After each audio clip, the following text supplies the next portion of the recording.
자, 공부하겠습니다. 식사들 맛있게 하셨죠? 여러분들 문제를 풀면서 그 도중에 제가 이렇게 다녀봤는데, 우리가 이제 식사하기 직전에 얘기했던 것처럼 제가 여러분들을 너무 좀 과소평가한 거 아닌가 하는 생각이 좀 들어요. 다들 잘 풀더라고. 관점도 좀 맞고. 그래서 2주차 문제를 거의 완성을 했는데, 이거를 다시 뒤에 엎어야 되지 않을까. 정말 이렇게 나스럽게 좀 아니요. 그래요. 7, 8월 달 문제는 잘 아는 것처럼 1주부터 8주까지 진행되고요. 1주, 2주, 3주, 4주, 5주, 6주, 7주, 8주 이렇게 되는데 1주, 2주가 미교론 1, 2, 그죠? 그 다음에 교육과정, 교수법, 평가, 등등이 이렇게 되겠습니다. 따라서 오늘은 미교론 1이었어요. 어느 분이 그러더라고요. 공부 시작하면 새로운 마음으로 그래서 열어보는 그 부분, 그래서 다 같이 알 수 있는 부분. 그렇다고 하는데, 다음 주도 잘하겠지 뭐. 다음 주가 이제 두 번째 해당하는 겁니다. 그래서 다문화, 시각문화, 그 다음 포스트 모던, 박물관, 이런 쪽이 될 거예요. 그 다음에 이제 교육과정하고 교수법, 평가, 이렇게 진행이 되겠습니다. 3주, 4주는, 이른바 표현 영역이라고 하는 부분이에요. 그래서 이제 온갖 과목들이 다 나오죠. 회화, 서양화, 그 다음에 전통화, 조각, 이런 애들, 파나 이런 애들이 쭉 진행이 될 거고, 여긴 동미사, 그 다음에 중국미술사, 그 다음에 한미사, 이렇게 진행이 되겠고요. 여기 이제 서미사, 그 다음에 미학, 이렇게 전개가 되겠습니다. 비평은 1, 2주에 집어넣었어요. 그래서 아마 오늘 비평 문제 좀 있었고, 다음 주에 좀 있고, 이렇게 진행이 되겠습니다.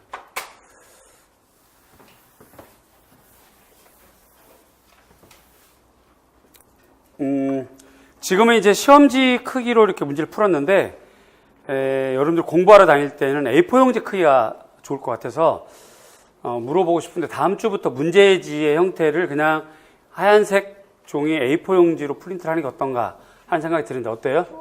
그럼 그렇게 하겠습니다. 그러면, 제가 얘기를 하더라도 밑에 꼭 그렇게 전달해 주시고, 답안지는 역시 그냥 A4용지 이렇게 나가고요. 모의고사 때는 또 한번 우리가 원래 사이즈대로, 오늘 풀었던 사이즈대로 한번 해보고, 7, 8월 달에 이제 A4용지로 해보고, 9, 10월 달 모의고사 때는 원래 사이즈대로 해보고 해서, 어쨌든 공부에 조금이라도 더 도움되는 방향으로 정하는 것이 좋을 것 같아요. 우리가 너무 이렇게 형식에 얽매이는 것보다는 목적에 좀 더 집중하는 그러한 전략과 전술을 좀 추구하는 게 좋을 것 같아서 일단 그렇게 해봅니다.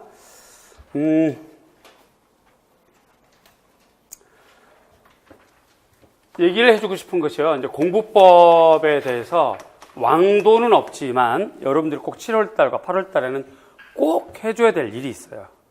꼭. 첫 번째는 생활 습관을 다시 이제 시험 분위기로 바꾸셔야 돼요. 여태까지 잘해왔지만 그래도 조금 더 이렇게 좀 더 긴장하고 조금 더 공부를 좀 더 많이 하고 조금 더 집중하고 이렇게 해야 될 것 같아요. 자기 환경이 공부가 안 되는 상황이거나 공부할 시간이 많이 모자르면 거기에 너무 이렇게 마음이 끌려서 이렇게 억눌려 있지 말고 그냥 그 상태를 즐기세요. 공부 어차피 지금 일을 하고 있다. 혹은 가정이 있어서 여러 가지 상황이 좀 그렇다. 그러면 그거 바꿀 수가 없잖아요. 그러니까 좀 즐기시는데 대신에 그러면 중요한 것만 선택적으로 공부하는 그런 전술이 필요한 거지. 그렇더라도 기본 베이스로 자기가 공부 상태가 어떤가를 파악해야 되기 때문에 최소한 7월달 한 달 정도만큼은 실천표를 좀 계획표랑 실천표를 좀 작성을 좀 해봤으면 좋겠어요. 솔직하게. 자기가 하루 이렇게 놀았다, 하루 쉬었다, 혹은 하루에 3시간 했다, 5시간 했다, 이런 식으로 혹은 뭐 13시간 했다, 뭐 했는데 머리 남은 건 없다. 여러 가지 그 자기에 대한 솔직한 기록들을 좀 해 나갔으면 좋겠고요. 그러한 기록을 하는 데 있어서 그 카페에 가면은 계획표, 실천표가 있습니다. 거기 너무 식상하면 새로운 양식도 추가해서 올려놓을 거예요. 새로운 양식도. 그러니까 양식은 뭐 다양하게 하시고 그 카페에 가보면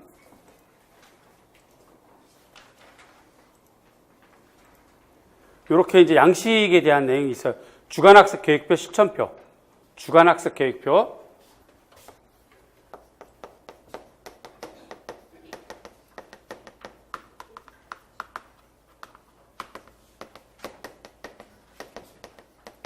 주간학습 계획표 실천표라고 하는 제목으로 올라가면 있습니다.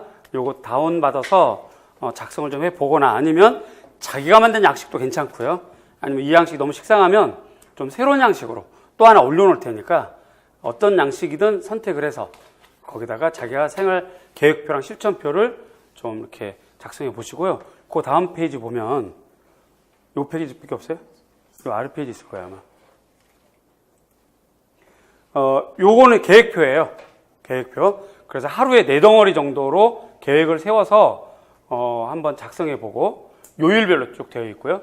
그 다음에 이 계획과 실천은 다르겠죠, 당연히. 그렇죠? 그 다음 페이지 보면 아침 7시부터 새벽 2시까지 이렇게 1시간대별로 이렇게 나눠놨거든요. 너무 잠시간을 많이 잡았나요? 매 시간대로 이렇게 쭉 작성을 해서 공부했는지 안 했는지 좀 기록해 보는 거, 그런 게 중요할 것 같고, 여기에서 유의할 점은 그냥 교육학 이렇게만 적으면 안 되고, 전공 이렇게만 적으면 안 되고, 전공도 예를 들어서 뭐 미교론 요거보다는 구체적으로 다문화, 뭐 빌링즈 이렇게 좀 더 구체적으로 적어 놓는 것이 나중에 자기를 위해서도 좋아요. 그리고 이런 걸 작성을 하다 보면 경험을 해보셨겠지만 자기가 먼저 자기를 알게 돼. 나랑 상담하기 전에. 그러니까 이걸 꼭 작성해 보시고, 요 양식 식상하면 다른 양식도 있으니까 그거 올려줄 테니까 그 양식을 좀 작성해 보시고, 아니면 이 양식 가지고 다 싫고 자기 그냥 수첩에다 적겠다, 그래도 괜찮아요. 어떤 형태로든 계획표를 좀 작성해서 이걸 가지고 우리가 상담도 하고 공부 계획표도 점검도 좀 하고 이후에 계획도 좀 세우고 이렇게 좀 했으면 좋겠습니다. 꼭 그렇게 좀 하시고요. 두 번째 여러분들이 권하고 싶은 것이 있는데, 무엇보다도 7월부터 11월까지는 반드시 매주 지켜야 될 원칙이 있어요. 원칙은 지키라고 있는 거야. 이건 정말 지켜야 돼. 뭐냐면 항상 내가 주는 정답이 있어요. 정답.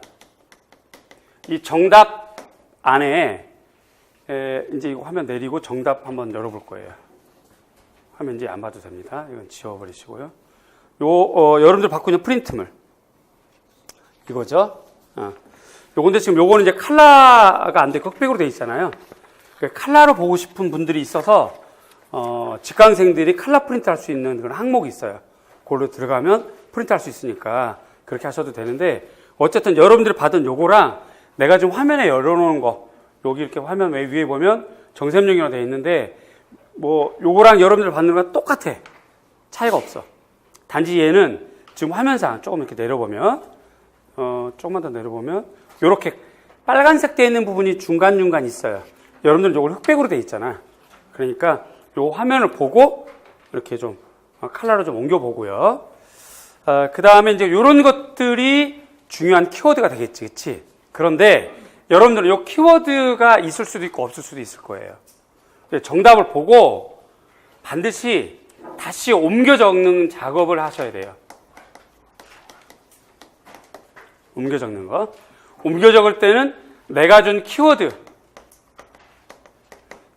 하는 건 단어, 구, 절, 문장 다 포함해서 얘네들하고 앞뒤로 자기가 쓰고 있는 문장 전체로 이렇게 작성해 보는 겁니다.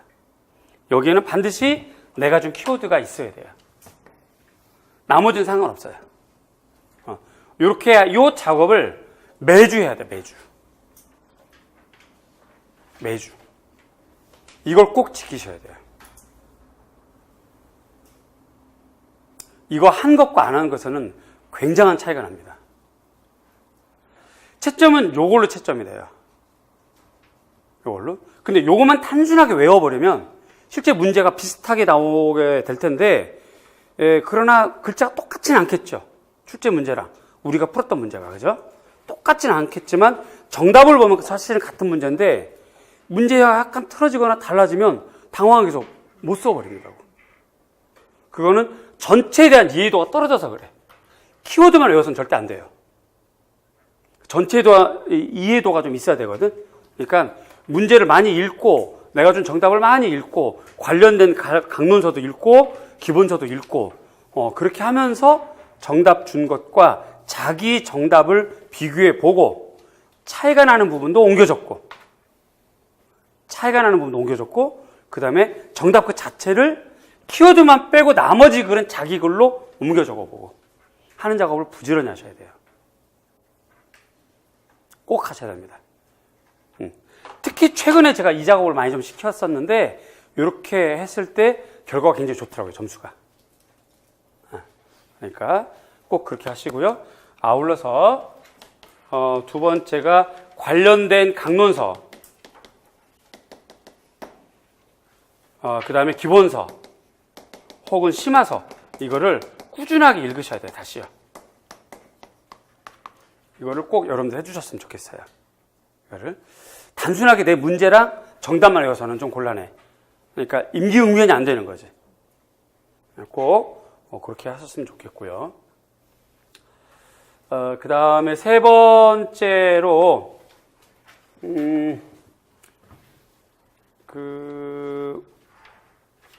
문제를 좀 감추는 것이 작년까지 있었거든요. 내 문제를 좀 감추려고 했던 이유가 평가원에서 와서 걷어가요. 11월 달에 2번 와서 걷어가거든요. 첫째 주나 두 번째 주 한 번 걷어가고, 그 시험 직전 마지막 주에 체크를 하고 가요. 체크를.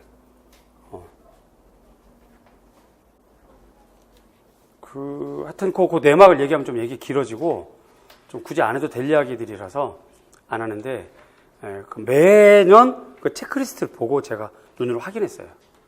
걷어가고, 그 다음에 그거 외로 출제위원 했던 분들이 시험이 끝나고 대학원 수업을 할 때, 이렇게 수업 외에 이제 몇몇 학생들한테 얘기했던 내용들이 돌아서 제게 들어오잖아요. 그럴 때 보면 항상 걷어가요. 그래서 이제 문제를 감추었었는데, 그래서 평가원에 감추고 싶어서 첫 번째 감췄고, 두 번째는 이제, 내 문제가 궁금하긴 하는데, 이제 내 수업은 안 듣고, 그냥 싼 맛에 어떻게 좀 복사해서 가져가고 싶은 그런 사람들을 좀 막고 싶어서 작년까지는 감췄어요.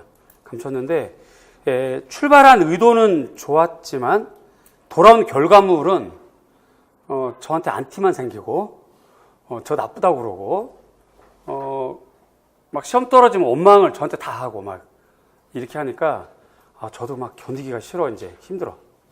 심리적으로 너무 힘들고. 그래서, 올해부터는 지금처럼 안 감춥니다, 이렇게. 그냥 다 이렇게 다 이렇게 줬어요. 줬는데, 이제, 이렇게 되면, 그, 평가원에서 이제 문제를 만들고, 감수할 때 감수위원들이 노량진 문제랑 비교해보고, 같은 문제 다시 빼고, 다시 만들거든요. 결국, 이제, 1차적으로 여러분들이 좀 손해를 보는 거지. 그래서 점심시간에 어느 분이 좀 제안을 했는데, 선생님 그러면, 올해 연도에 해당하는 문제를 걷어가는 거는 맞으니까, 우리 문제 보면, 요 앞에 연도수를 바꾸시면 어때요? 라고 그러더라고요. 그래서, 그 아이디어 괜찮네? 라고 했어요. 나머지는 그냥 똑같이 지금 다 나가는 겁니다. 감추고 구멍 뚫고 이런 거 없어요. 근데 요 연도수만 바꾸는 거야. 어떻게 생각하세요?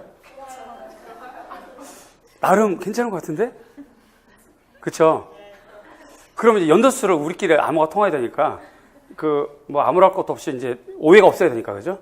여러분들 정해주셔야 돼. 연도수 몇 년도로 할까요?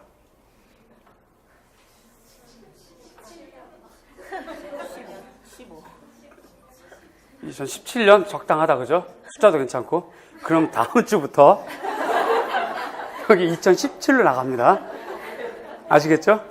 2017로 나오고 내용이랑 똑같이 그냥 또 나갈 거고, 이렇게 되면 학원에 쌓아놔도 17년까지 안 가져갈 거란 말이죠.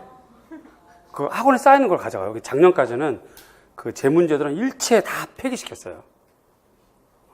같은 학원에서도 여기 민감했던 선생님 몇 명, 무감했던 몇 명, 특히 저는 내 문제 일체 다 폐기시키고 매주 지나면 못 가져가게 하고 막 이렇게 했었거든요. 어쨌든 쌓이는 걸 가져가고, 그래도 이제 문제가 없으면 이제 체크를 해서 이 선생님 거 문제 가져오세요 막 이렇게 이제 직원한테 시키고 이랬었거든요. 근데 뭐 이렇게 바꾸지 뭐. 그죠? 그럼 다음 주부터 2017학년도로 해서 나갈 겁니다. 그렇게 하실 거죠, 그죠? 동의하셨어요? 그래요. 그럼 저도 그렇게 하겠습니다. 그렇게 하고요. 그렇더라도 문제 난이도랑 퀄리티는 자존심 있잖아요, 제가. 그렇죠?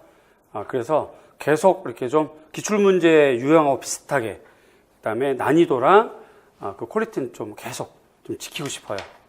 그건 제 자존심이야. 그리고 적어도 이 정도 문제로 가르쳐야 되고, 이 정도 문제로 공부를 하는 게 좋을 것 같아요. 뭐 이렇게 했으면 좋겠으니까 해 나가시되, 대신에 오늘 우리가 했던 것처럼 워낙 모르고 공부가 안 됐거나 풀어보는 방식이 답만 외웠을 경우는 이걸 어떻게 해결해야 되지? 근데 분명 교육과정 외웠는데 이렇게 적용시키니까 이거 못 풀겠네? 뭐 이럴 때는 시험 보는 그 시간 자체가 지옥이잖아. 그래서 B형 시간 때 오늘처럼 정답을 나눠주겠습니다. 그럼 이제 그거 보고 자기가 스스로 채점도 해보고 옮겨 적어도 보고 이렇게 하시고, 선생님 그럼 A형부터 주시죠. A형부터 주면 답지 받자마자 집에 간다고. 좀 편안하게 하고 싶으니까. 그러면서부터 망가져. 좀 이렇게 뭐 답 있는데 뭐 좀 이따 해야지, 커피 한 잔 마시고 해야지, 뭐 이렇게 자꾸 하면서 점점 서 있다가 앉아 있다 눕게 되고요. 그렇게 되고 이제 땅속에 들어가게 되거든요. 그래서 그래요. 어쨌든 목적은 공부시키는 목적이야. 그러니까 B형 때 나눠주는 것이 조금 더 좋을 것 같아요. 그렇게 하겠습니다. 그래서 그럼 연도수 바꾸는 걸로 2017에 이걸로 이제 바꾸겠습니다. 그렇게 하겠고요.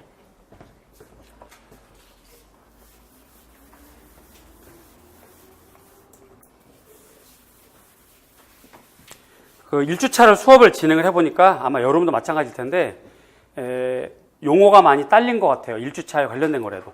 미교론 같은 거. 그래서 부산에서는 어떻게 했냐면 그 당일날 급조해서 스터디를 이렇게 짰어요. 단지 일주일용으로. 그래서 기본서 제 1페이지부터 미교론 끝에까지 중에서 중요한 용어, 미교론과 관련된 용어 다 뽑아서 작성하는 거야. 그리고 그거를 자기가 외운 거, 그래서 이건 자신 있는 거는 체크하고, 그럼 비어있는 것들이 있겠죠. 걔네들을 우선 공략해야 되겠지. 자, 이거를 혼자 1페이지부터 끝까지 하려니까 너무 시간이 많이 걸리고 분량이 많아. 그래서 이럴 경우 급조해서 스터디를 이렇게 하면 한 4명, 5명 묶으면 페이지가 확 줄어드니까 오늘 해결할 수 있어요. 그래서 부산은 당일날 그걸 해결시켰어요. 요번 주 수업 끝나자마자 짜고, 스터디를 급조해서 짜고, 고분량을 해결해서 복사해서 서로 나눠갖고 집에 가서 체크를 하는 거지, 이제. 그렇게 했거든요. 그래서 여러분들도 그렇게 스터디가 꼭 이렇게 막 고정되어 있고 막 계속 가야 되고 뭐 이런 생각보다는 필요할 때만 하고, 그다음부터 이제 자기 공부 이렇게 하는 게 좋을 것 같으니까 그걸 좀 유념해 보시고요. 자, 오늘 이제 A형, B형, 그 다음에 정답 이렇게 되어 있습니다.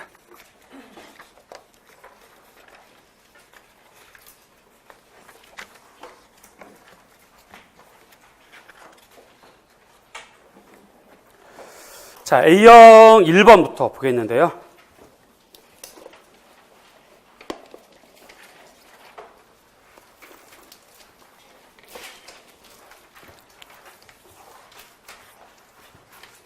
일단 펼쳐놓고요.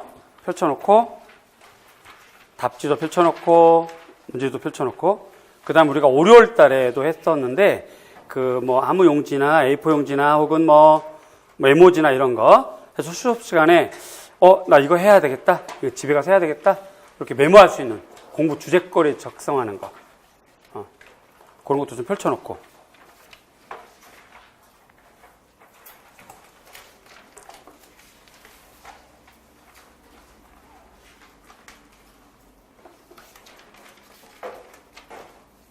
네, 일단 그 문제를 풀기 전에 미교론 1번에 미교론 1에 해당하는 내용 정리를 좀 하겠습니다. 일단 미술교육론은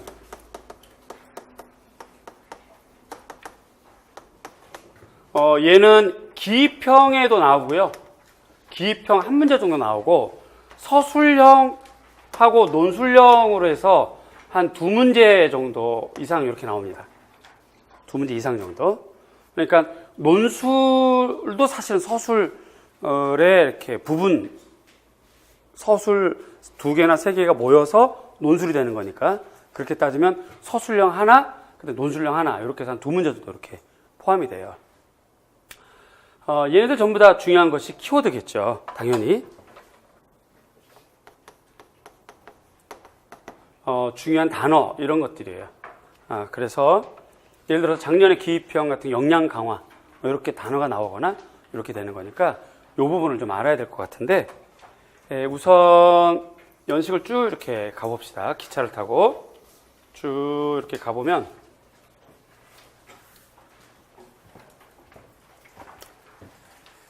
여기가 이제 고대일 경우 미술교육론에서 기입형이나 서술형, 논술형 여기에 나올 수 있는 키워드 혹은 문장, 구절 쪽에서 고대에서는 없어요. 기출문제를 열어봐서 아시겠지만 최근부터 약 한 16년까지 고대에서 미술교육론이 나온 적은 거의 없어요. 없고 오히려 미술사에서 나오거나 미학에서 나왔죠. 여기서 나옵니다. 여기서 나온 사람이 플라톤, 아리스토텔레스 정도예요. 그래서 이제 이 경우는 미학과 혹은 미술사에 관련되고 미교론에서는 없었어요. 만약에 나온다면 플라톤과 아리스토텔레스의 드로잉 관점,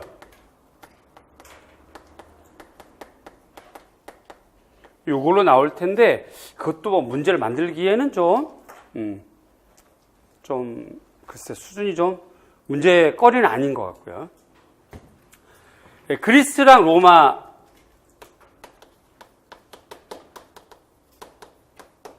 보자면 역시 미교론에서 나온 적은 없어요.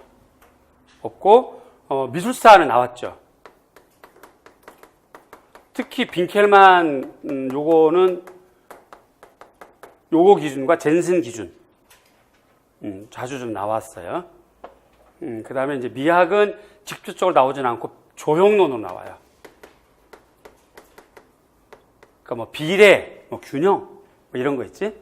그렇게 나오게 되죠. 미교론에서 나온 적은 아직은 없고요. 중세는 역시 나온 적은 없어요. 없고, 미술사 나올 수 있고, 미학 별로 없고, 나올 수 있고요. 미교론에서 나온다면 얘는 딱 하나 길드가 있어요. 길드.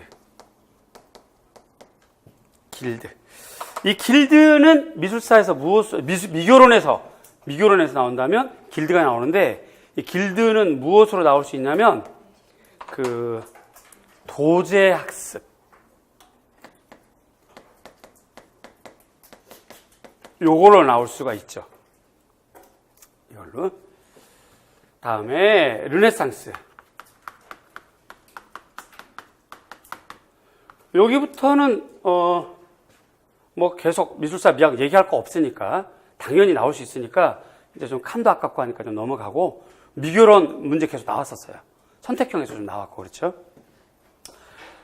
특히 이제 앞으로 나올 수 있는 경우는 르네상스 미교론에서 대가들의 관점. 그래서 다빈치 첫 번째는 대가. 이거를 잠깐만요. 좀 써 있는 게 좀 그러니까 여기다 적자. 대가. 그래서 다빈치라든가 미켈란젤로의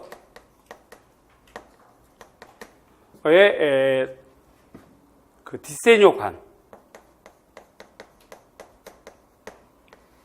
요걸로 서술형 나올 수는 있습니다. 근데 이게 이제 미술사 미학하고 관련되어 있기 때문에 미교론보다는 아마 미술사 미학 쪽으로 좀 흘러갈 가능성이 있고요. 두 번째는 길드 도제학습과 르네상스 아카데미 교육. 요거 서로 비교할 수 있어요. 이거 서술형 가능하죠. 왜냐하면 이 아카데미 교육이 이후 교육에 많은 영향을 미치니까. 당연히 교수법.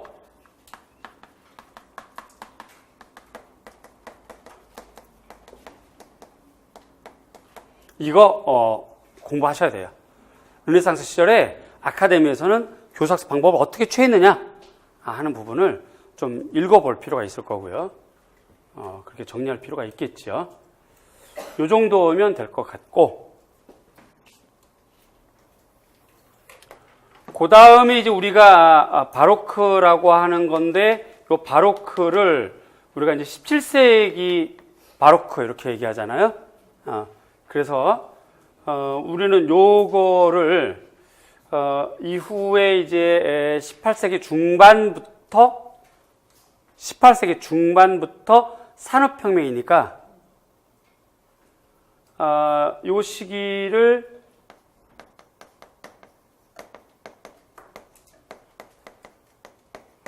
을 기준으로 여기가 이제 1750년을 기준으로 이전이 될 거고요. 요걸 이후가 되겠죠. 그렇죠? 그런데 이전과 이후 다 합쳐서 전체 관점은 드로잉 교육이에요. 드로잉 교육. 그래서 요 시절이 이제 드로잉 교육이고,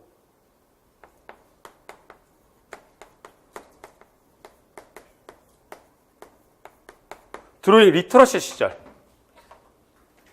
드로잉 능력을 어떻게 바라봤느냐, 요 시절이에요. 요 시절 17세기 바로크 이후 이렇게 되겠죠. 그럼 드로잉을 바라보는 관점, 드로잉의 능력을 어떻게 바라봤느냐, 드로잉에 대한 효과는 어땠느냐, 그래서 드로잉을 시킬 거냐 말 거냐, 이러한 관점들이겠죠. 이러한 관점에서 가장 대표적인 케이스가 첫 번째가 아카데미이고요. 프랑스 아카데미. 두 번째가 아뜨리에부터 시작해서 각 국가, 프랑스, 영국, 독일.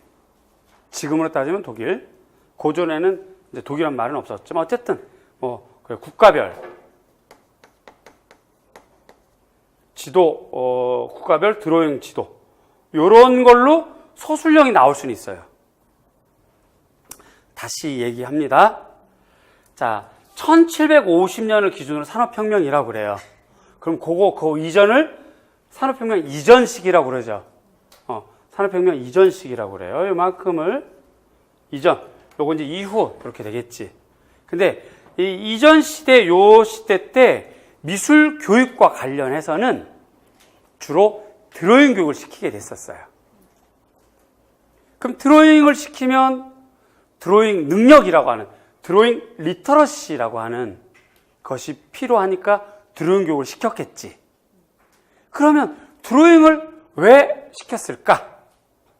드로잉에는 이러이러한 효과가 있으니까, 드로잉은 이러한 활용도가 있으니까, 이러한 목적으로 이렇게 되겠죠. 그래서 드로잉 리터러시 관이라고 그러고, 그것이 가장 잘 드러나는 사례가 산업혁명 이전에는 아카데미, 프랑스 아카데미, 혹은 프랑스, 독일, 영국 중심의 국가별 드로잉 관점.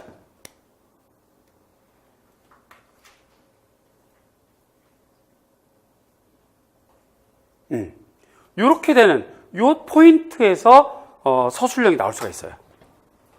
요 포인트에서.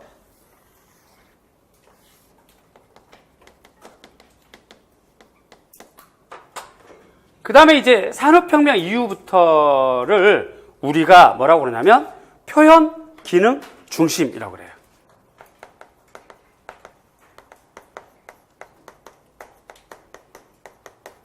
중심 미술교육이라고 그러지, 이때부터. 그러면 1750년 이후가 되는 거죠. 이때 가장 중요한 기입형, 서술형, 논술형에 해당하는 사람들은 여러분이 너무나 잘 아는 것처럼 첫 번째가 페스탈루치.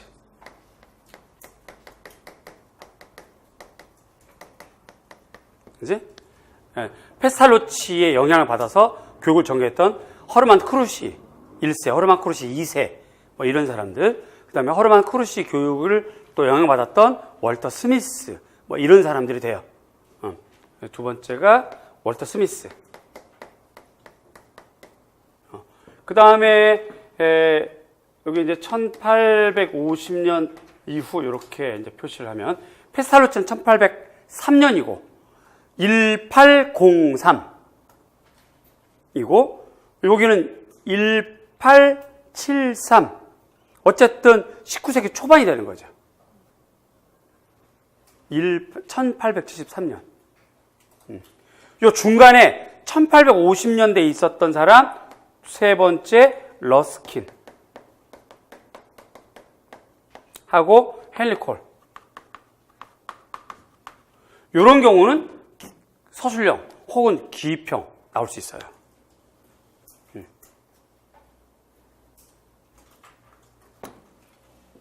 이렇게 되겠죠?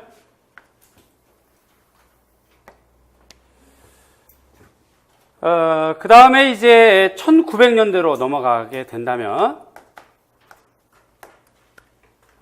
이때부터 이제 창의성 중심이라고 보통 얘기를 하죠.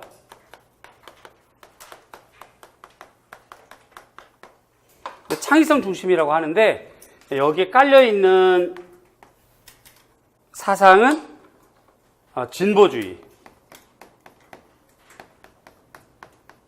그 다음에 재건주의,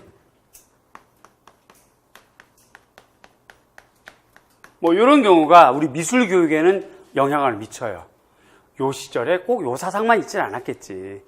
그런데 미술 교육만 들여다놓고 보자면, 미술 교육만 들여다놓고 보자면 이렇게 영향을 미치게 됩니다. 따라서 요때부터는 중요한 학자가 2019학년도니까 첫 번째가 당연히 듀이,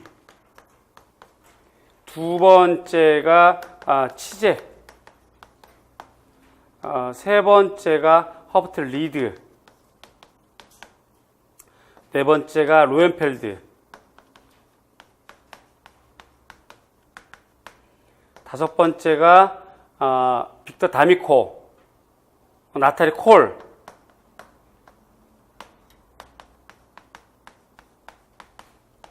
요런 학자들이고, 여섯 번째가 여기에 없는 어린이 중심 교육학자들.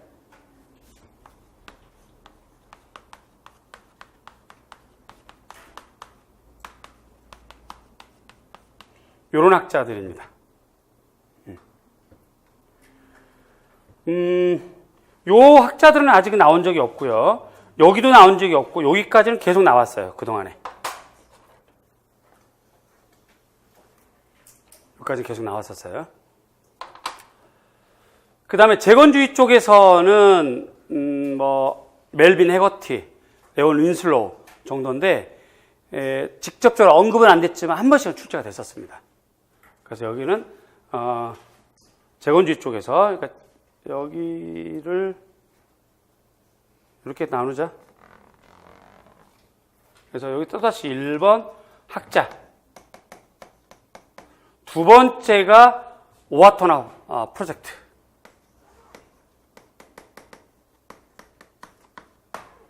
요게 서술형 나올 수 있어요. 당연히 주제, 교사 방법 이런 것들이 되겠죠.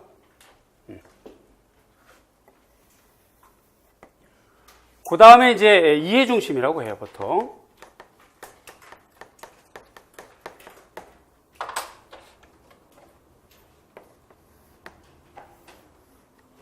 이 이해 중심에는 포함이 다문화도 포함되고 DBA 뭐 등등등 포함되겠죠.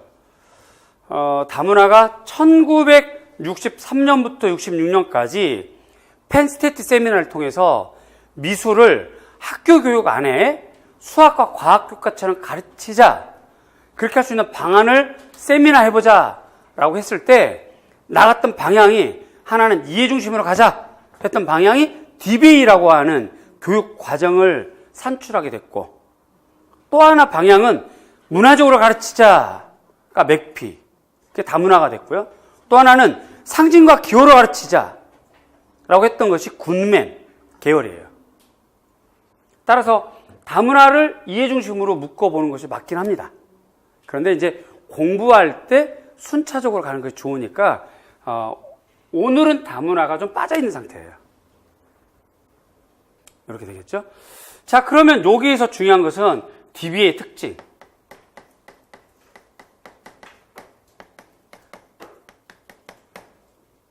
뭐 교육과정 혹은 이론적 배경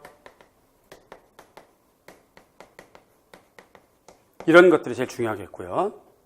예를 들어 홀리스틱 교육과정이라든가 브루노의 DCR이라든가 뭐 이런 것들도 중요하겠고, 그 다음에 두 번째는 관련 학자. 첫 번째가 아이스너, 두 번째가 뭐 펄드만,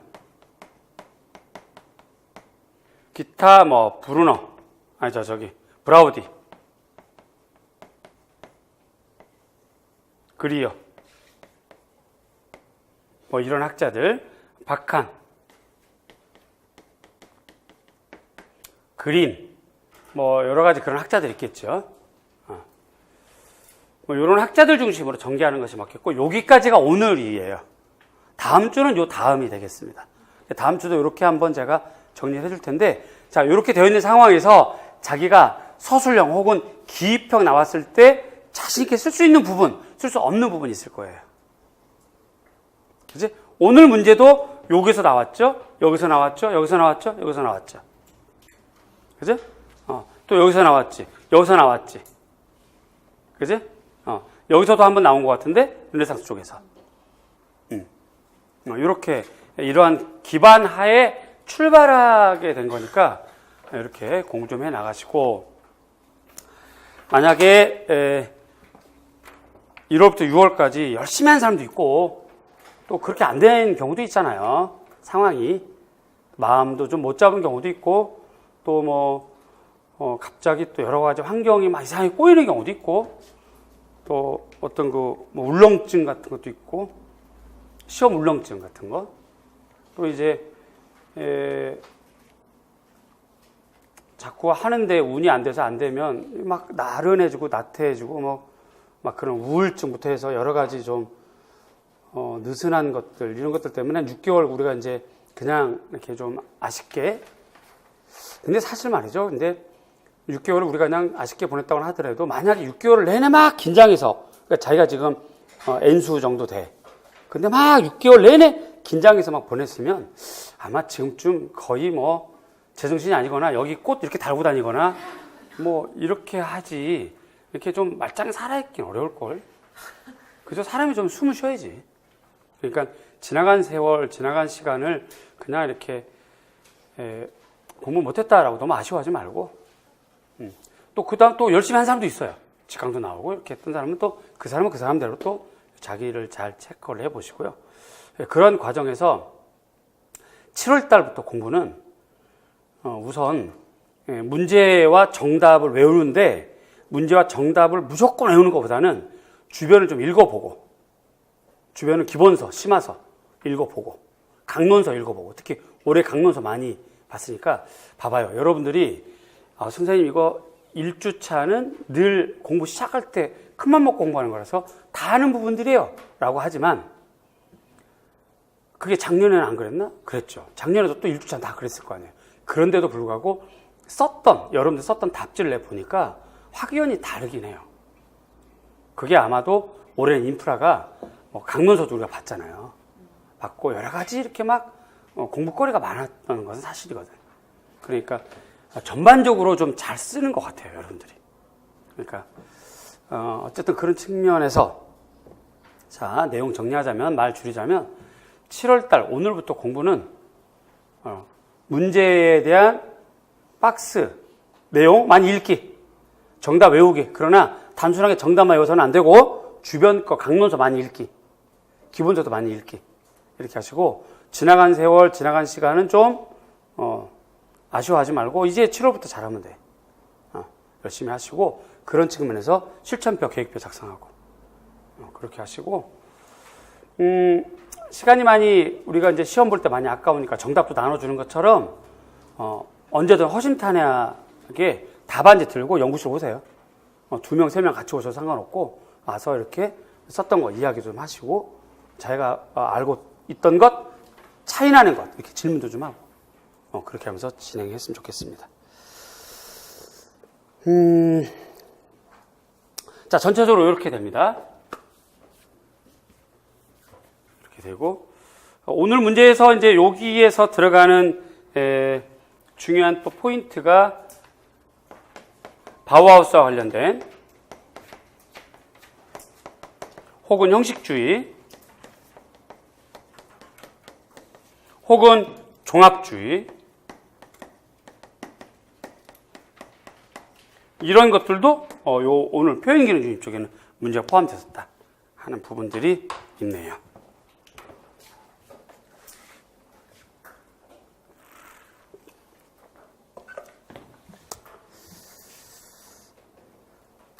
자, 이 부분까지 혹시 질문,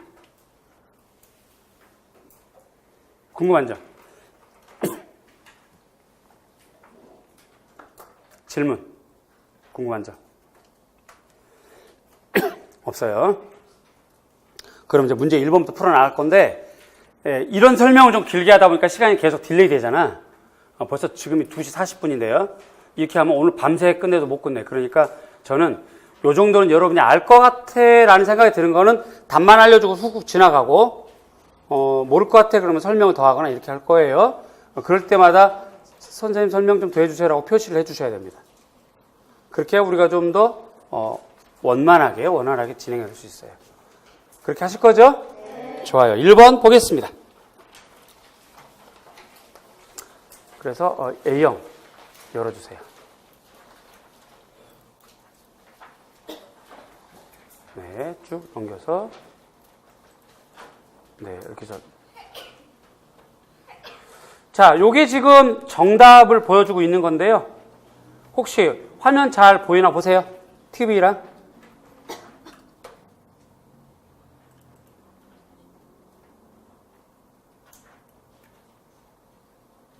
제가 그래도 비교적 발음이 좀 정확한 편인데, 글쎄 내 착각인지 제가 불러주면 못 받아줬고, 엉뚱하게 받아줬고, 러스킨은 노스킨, 막 이렇게 해가지고, 그런 거에 대한 항의도 있고 막 그래요. 그래서, 막 이제는 막 무서워, 여러분들이 내가. 그런데다 또 인터넷에 또 그냥 확, 묘하게, 개강하기 전에만 자꾸 이렇게 글이 자꾸 올라왔다 싹 사라지고 그래요. 특정한 선생님에 대한 장점만 딱 부각시키고 딱 사라지고 막. 그래서 심증은 간데 물증이 없네. 근데 이제 자꾸 그런 게 시달리니까 이제 싫고 여러분들 무서워. 그래서 발음을 정확하게 하더라도 혹시 모를까봐 화면을 이렇게 보여줄 거니까 잘 옮겨 적도록 그렇게 했으면 좋겠어요. 자, 러스킨과 관련된 겁니다. 러스킨과 관련된 이 학자는 디자인 역사에서도 굉장히 중요해요. 미술 공유운동과 관련되어 있기 때문에. 미술과 공유운동에 관련되어 있기 때문에, 또는 서양 미술사에서도 관련되어 있죠. 서양 미술사 어떤 유파? 라파엘 전파와 관련되어 있어요. 그래서 러스킨은 이 모양 저 모양으로 굉장히 중요한 학자니까 잘 기억해 두시고, 기억번은 지각. 그 다음에 창안이라고 하는 부분. 창안. 여기 있어요. 창안. 이 두 단어가 굉장히 중요합니다. 이거 칠해도 괜찮아요. 네, 그냥 굵게만 하세요. 자, 아름다움을 지각할 수 있는 재능이 부족한 사람들, 그런 사람들은 드로잉을 가르치자. 그래서 드로잉을 가르쳐서 지각력을 개발시키자. 이 부분이 제일 중요한 드로잉 교육의 목적이에요. 또 드로잉 교육은 현실적인 이익이 있다. 그래서 산업 일꾼, 산업 디자이너 혹은 그 제도공 육성에 도움이 된다는 뜻이지 현실적인 이익이 있다. 그래서 일반 교육의 필수 부분으로 간주돼야 된다. 그리고 노동자 교육을 강조했던 사람, 노동자 교육 이런 거 받아 적어야 돼요.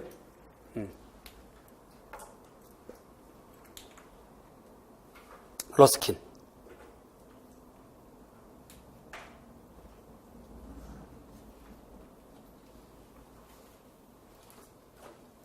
자, 첫 번째 문장에 보면요. 잠깐만요. 위로 올라가면 존 러스킨은 디자인이 가르칠 수 없는 것이라고 주장하면서 러스킨에 의하면 디자인 과정은 직관적이고 창조적인 힘의 결과이다. 여기 굵은 글씨로 해볼게요.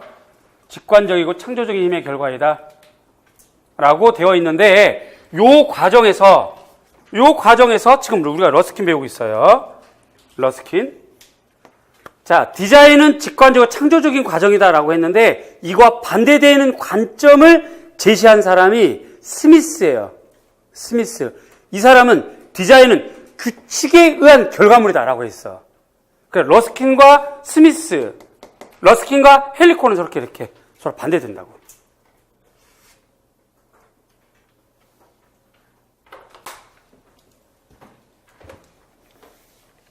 그래서 디자인 과정은 직관적이고 창조적인 힘의 결과이다. 요거 반대된 얘기했던 사람 스미스. 그럼 스미스는 뭐라고 그랬어? 디자인 과정은 규칙적인 결과물이다 이런 거지. 거기서 말한 규칙적인 게 무슨 말일까? 단계 교육, 기하학적인 형태 교육 뭐 이런 얘기예요.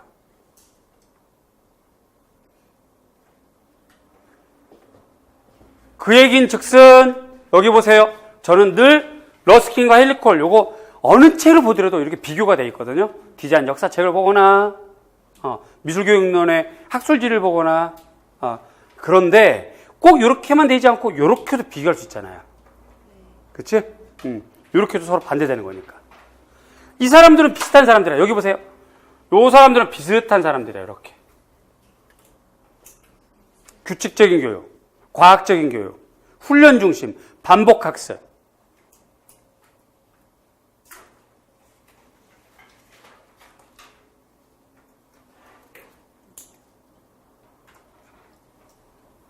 그지? 아무래도 스미스가 헬리콜에게 영향을 받았거든. 이렇게 영향을 줬어요. 그러니까 비슷한 사람들이야. 그 부분 잊지 마시고 그 다음에 2번 허르만 크루시 아까도 얘기했지만 페스탈로치 교육법을 받아왔던 사람이에요. 그래서 기억은 분석 시리즈, 특히 중등학교 관련되는 건 분석 시리즈 외워두시고요. 그 다음 세 번째, 네 번째는 원근법, 그 다음에 기하학적인 드로잉. 그대로 좀 읽어 정리를 해 두세요.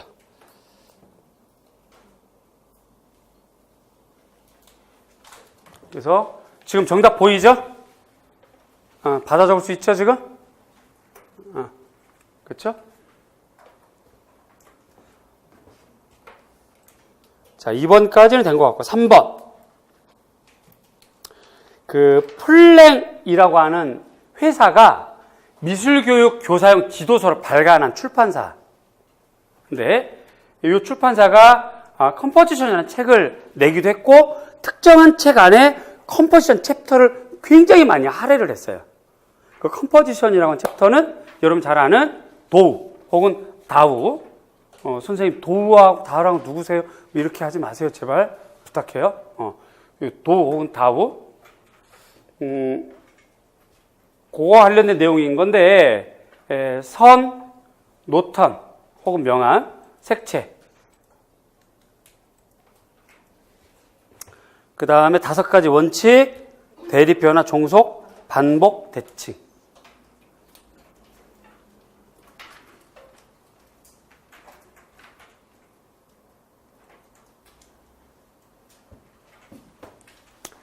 자, 여기 중요한 말이 또 있습니다. 미국 미술교육에서 월터 스미스 영향과 사우스 킹스턴 체제를 곧 대체했다. 이 말이 무슨 말이에요? 바꿨다는 얘기죠. 그러면 월터 스미스 영향과 사우스 킹스턴 체제는 같은 애들이에요. 여기 보세요. 여기가 사우스 킹스턴 디자인. 여기가 사우스 킹스턴 디자인. 여기 영향받은 월터 스미스. 같은 체제예요. 훈련 중심, 반복 학습, 기하학적 드로잉, 칠판 사용하고 윤곽선 따라 그리고.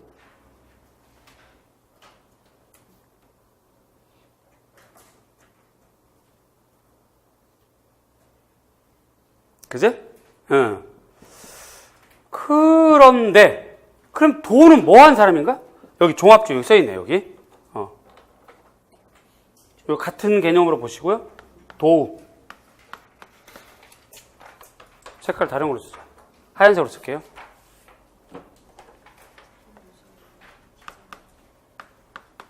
여기랑은 서로 또 반대되죠.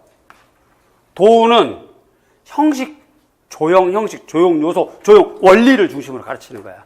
이 사람들은 그냥 윤곽선, 기하학적 드로잉, 받아 적고 반복해서 훈련. 이 사람은 요소, 원리 가르치는 거지. 그러니까 차이가 나는 거야. 그러니까 요 문장이 그 문장이에요, 지금.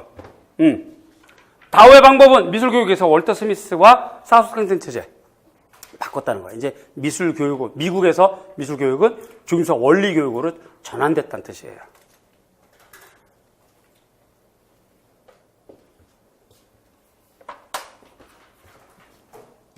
어쨌든 정답은 그렇게 됩니다.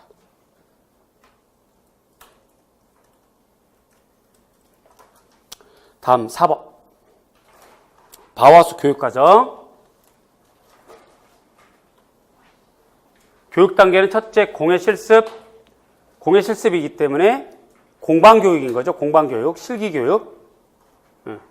둘째 소묘 및 회화 실습. 이론교육인 거죠. 이론교육. 이론교육. 세 번째도 이론교육.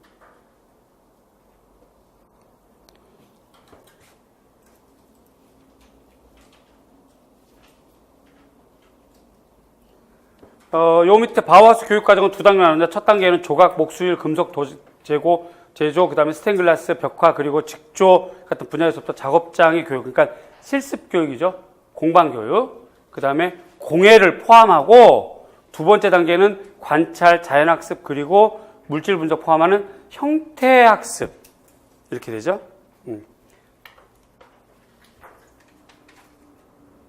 그래서, 요거는 이제 책에 있는 걸 그대로 내다 보니까 이렇게 됐는데, 뭐 사실 기억이 여기 형태학습과 다를 바가 없어요. 똑같은 거예요. 근데 여기 기억이다 형태해버리면 정답이 나오니까 제가 이제 이렇게 원래 있는 원문 그대로 시험 문제를 낸 겁니다. 어쨌든 요 기억에 형태학습이라고 해도 틀리진 않아요.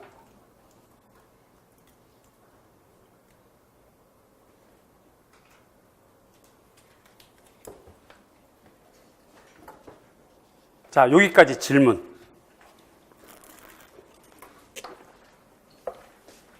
질문. 자, 여기서는 지금 요 단어 하나하나가 중요한 게 아니고 크게 바와수는 공방 중심의 실기 학습, 실기 중심, 실기 수업. 학교 중심의 이론, 형태 교육, 요걸로 나눠지는 게 중요해. 그것만 이해하시면 돼요. 여기까지 됐어요? 질문. 자기는 이렇게 썼는데 이거 답 안 돼요, 이거. 없어요. 잠깐 쉬었다 하겠습니다.